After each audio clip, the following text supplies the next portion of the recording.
That executive order alone could by itself destroy our democracy.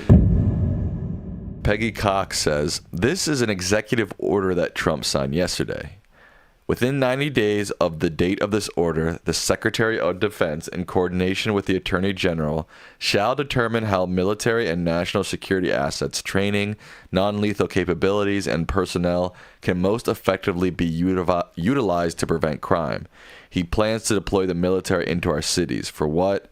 I'm concerned he is preparing to declare martial law. You should be concerned. Are you aware of that? I had not seen that. It said, when did he say he signed it? Today or yesterday? You know, you think I made up the term Gish Gallop. I did not. You did. No, you did. You found it on the net. I did not. It's right. You pour out so much stuff so quickly, stuff that, you know, is really dangerous, and you can't keep up with it. You know, I follow these things, but I also have a bit of a life, and, you know, it's just too much for anyone to follow. And this is absolutely chilling, because there is something called the Posse Comitatus law. No, you made that up, too.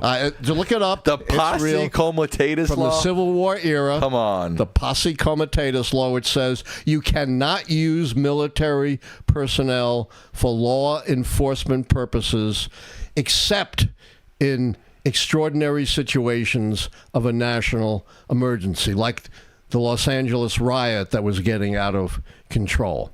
But this is really chilling.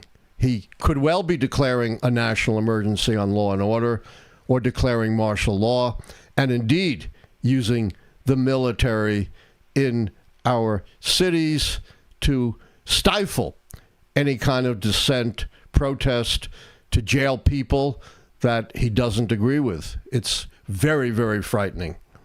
So I just fact-checked this. It is in a executive order from April 28th called Strengthening and Unleashing America's Law Enforcement to Pursue Criminals and Protect Innocent Citizens. Yeah. Who does Trump think is a criminal? Whoever he doesn't like. Right. Whoever's challenged him in any way. Right, here it is. Who does he think is innocent? January 6th insurrectionists who injured more than 140 police officers, some of them seriously. The insurrection led directly or indirectly to a number of deaths, but these are the innocent.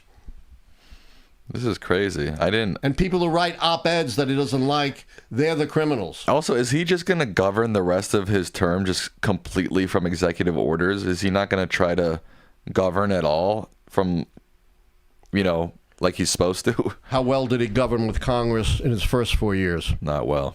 Yeah. Whatever happened to Infrastructure Day? Yeah, whatever happened to that? Whatever happened to the new and better health care plan and the repeal of Obamacare? Yeah, whatever happened to that? Yeah. The only thing major they got out of Congress was a big tax cut, primarily, not entirely, but primarily going to the wealthy and the corporations. Right. Here is the executive order that our, like you said, a very intelligent viewer pointed out. And, sorry. That's all right. I don't need that anymore. It was on my computadora. It's absolutely chilling. And here's what they cited right here. Yeah, that's the meat of it. Yeah. And he's also holding state and local officials accountable. This is probably I'd be interested to read this. This might be the most fascist thing he's done yet. If you actually and that's saying something. Right. If you actually probably read the fine print of this, it's probably Mussolini-style fascism. At least.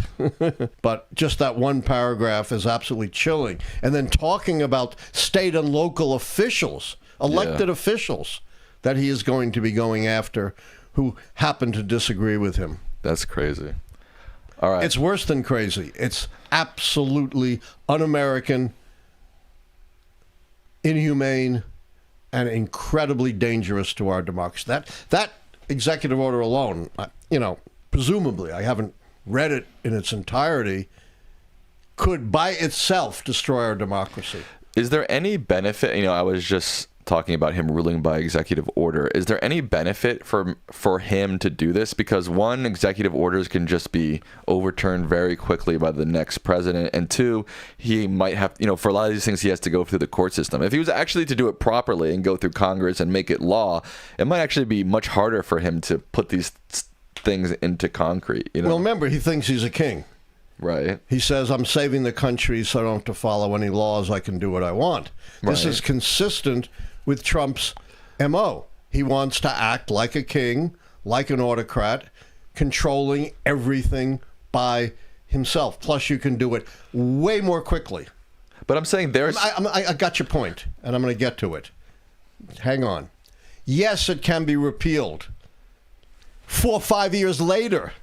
Meanwhile, it's done all the damage that Trump wanted to do. Even if in 2028 a Democrat's elected and repealed it, these things will have been in effect for 4 years. All the damage will have been done, and it's not easily undone no matter who the next executive is. That's the point.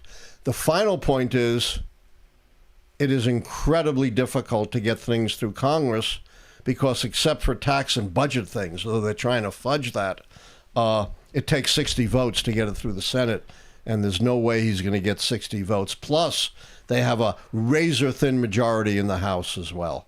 So, what about the judicial side of things, that a lot of these executive orders are being blocked by judges? Assuming he's going to obey what the judges do. Yeah. That still remains to be determined.